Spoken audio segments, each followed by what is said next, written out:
નમસ્કાર, BB news ગુજરાતમાં હું સુભાષ આપનું સ્વાગત કરું છું. રૂપાણીએ ભારતીય જનતા પાર્ટીના નેતાઓ અને સંગઠનને સ્પષ્ટ સંદેશો આપ્યો છે કે કોંગ્રેસના નેતાઓ ભલે આવે પરંતુ તેમની સાથે સત્તા માટે કોઈ પણ પ્રકારની સોદાબાજી કરવી જોઈએ નહીં.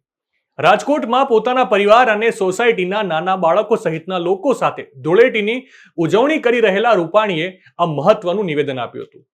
પૂર્વ મુખ્યમંત્રી વિજયભાઈ રૂપાણીએ જણાવ્યું હતું કે ભાજપે પોતાના સિદ્ધાંતો પર અડગ રહેવું જોઈએ અને કોંગ્રેસ સાથે કોઈ પણ સંજોગોમાં સત્તા માટે સમજૂતી ન કરવી જોઈએ. તેમણે ધૂળેટીના પર્વ નિમિત્તે ભાજપના નેતાઓ અને કાર્યકર્તાઓને આ બાબતે ખાસ શીખ આપી હતી. આ ઉપરાંત પૂર્વ મુખ્યમંત્રી વિજયભાઈ રૂપાણીએ રાહુલ ગાંધી અને કોંગ્રેસ પર આકરા પ્રહારો પણ કર્યા હતા.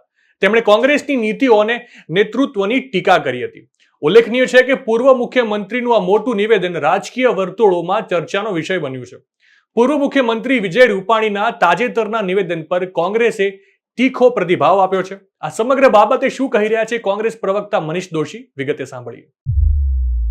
ગુજરાતના પૂર્વ મુખ્યમંત્રી અને ભાજપાના વરિષ્ઠ નેતા ધૂળેટીના પાવન પર્વમાં સત્ય બોલી ગયા છે. આમ તો ભાજપા વાળાને સાચું બોલવાથી દૂર દૂર સુધી અપેક્ષા ન રાખી શકાય, પણ આજે જે વિજયભાઈએ વાત કરી છે, વિજયભાઈએ જે છેલ્લા ઘણા સમયથી કોંગ્રેસના નેતાઓને કોંગ્રેસ પક્ષને એનકેન પ્રકારે તોડવા માટેના કારનામા અને લોભ લાલચ જે રીતે આપવામાં આવીને કોંગ્રેસના ધારાસભ્યોને તોડવામાં આવ્યા, રાજ્યસભાની ચૂંટણી સમય હોય કે અગાઉ હોય કે એના પછી, એનું આ જીવતું જાગતું એમનું નિવેદન છે.